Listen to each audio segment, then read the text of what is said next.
This scam happens every single fall and winter. I'm going to show you what this furnace scam is, what they try and do, and how you can avoid being taken advantage of by HVAC companies. Let's get right into it. All right, so this is what happens. You call a company out to come and do a routine maintenance, and 30 minutes into that maintenance, they come back and they say you have a cracked heat exchanger. They turn your gas valve off, so you have no heating. A lot of times this is in the middle of winter, so it becomes crucial that you have heating. And then they give you this ultimatum. Either you go ahead and tell us you want to replace your gas furnace, or we're leaving and your gas is shut off and you have no heat. So to start with, I want to explain how a heat exchanger works, what it does, just so that you can be informed when you're talking to an HVAC technician. So to very simply explain how a gas furnace works, you have a fuel source such as natural gas or propane. It goes into these tubes, it's ignited, and you have a flame. Now those flames go through your heat exchanger, which are these big tubes, and those tubes get hot. And as that flame is going through those tubes, you have a lot of unburnt gases that are very poisonous. That's what we call carbon monoxide. Now, in a normally functioning system, those carbon monoxide gases go out of the exhaust flue and out the exterior of the home, keeping it away from the interior air.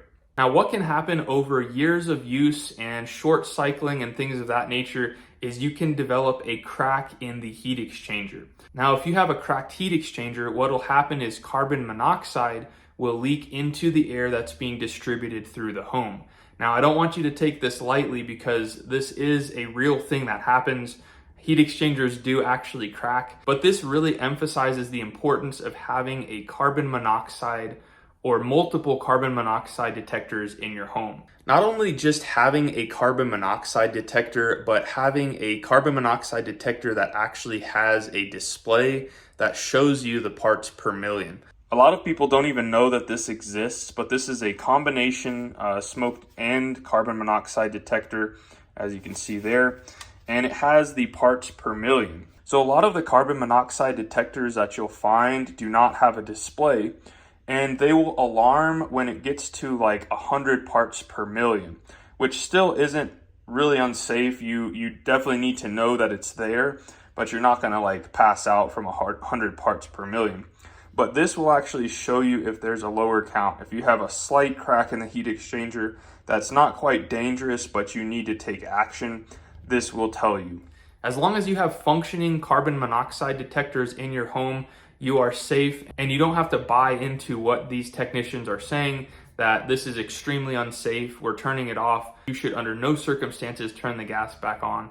Do not buy into that because, again, it could very well be a scam. So now that you know how a furnace and a heat exchanger is supposed to work, I want to show you what you can do to prevent being taken advantage of by these HVAC companies. So there's a couple of ways to check to see if a heat exchanger has a crack in it. The first is to visually inspect the heat exchanger, and even that is not always applicable. Sometimes the crack is so small that it can only be picked up with a combustion analyzer. Now this is a tool that goes into the exhaust venting, and it measures the amount of oxygen and carbon monoxide that's passing through that exhaust vent.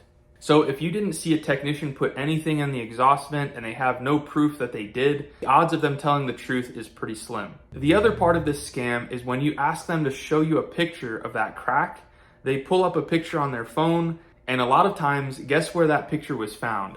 On Google Images. So if you ask them to show you a picture, just confirm that this is actually a picture of your heat exchanger and not some random picture that they took 6 months ago. So in addition to having this knowledge just about knowing what a technician should be checking, if they didn't check it, the odds of them knowing that it has a crack is pretty small, and they're trying to sell you on a brand new furnace. My recommendation is that if a company says you need a new furnace, we're turning your gas off, immediately tell them, thanks for coming out, I'm gonna get a second opinion, and don't be forced into doing anything.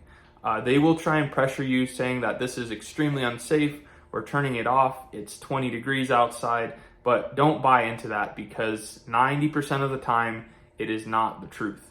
Now, once they've left, you're totally fine to go ahead and turn your gas back on at the furnace. And again, just make sure that you have carbon monoxide detectors with fresh batteries in it and you're totally safe. if there is carbon monoxide in the home, those detectors will go off and you can get out of the building. Now you can proceed with getting your second or even third opinions. Don't mention anything about the supposed cracked heat exchanger. And if you have two other companies come out and do a tune-up on your system and they make no mention of a cracked heat exchanger, the odds of that being true is very slim, and you have just saved yourself thousands of dollars. Now, if you get a total of 3 or 4 tune-ups and they all say you have a cracked heat exchanger, the odds of that being true are pretty good. Now, the key here is that when you find that company that is honest and is not trying to sell you on a furnace, stick with that company because they're hard to come by anymore. Well, guys, as we move into the heating season, I just wanted you to be aware of this scam. If this happens to you, you can know how to proceed and how to avoid getting taken advantage of. Now, if you've determined that you do need a new furnace or you're just looking to upgrade, check out this video right here and I'll give you my opinion on whether you should go with an 80% or a 96% furnace. Until next time, you guys be safe. Later.